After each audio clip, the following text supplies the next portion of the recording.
Hey there, Alex Kidman here with just a quick little addendum to my review of the Motorola Moto G75, because I had a reader query in what I think is Spanish. My apologies, I don't speak Spanish, asking about sound, which I want to get to. But before I do, also a bit of a mea culpa.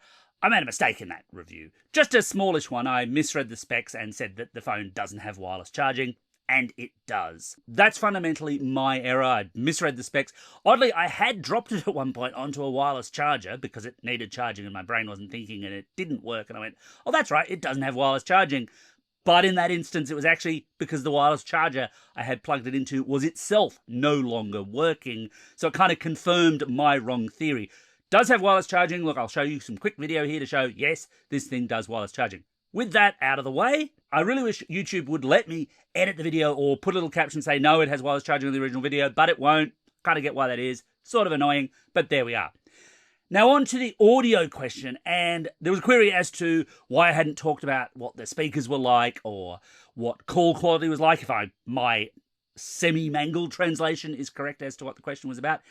And look, I'll say this, the speaker quality on this is fine, perfectly adequate for the task, can get quite loud, distorts at very high volume, but pretty much every phone speaker will do that. There's a lot of promises made about phone speakers from manufacturers in terms of the specs they support and what they sound like, and most of them are fairly overblown in my estimation, because ultimately there's only so much you can do in frames that are this small, and with speaker separation that's effectively this minute. There's also the added challenge, depending on what kind of audio you're talking about. If we're talking about call quality, for example, that can be very, very network dependent, not much to do with the speakers. But if we're talking about listening to music or watching movies or whatever, yes, the speakers are important to people. I get that. I'm not personally a big fan of the whole thing of let's watch something on the train and force everyone else to hear it, but that's a separate kind of niggle. Short form, the speakers on this are perfectly adequate for a mid-range phone. Nothing terribly exceptional, but nothing terribly broken either. And that's it.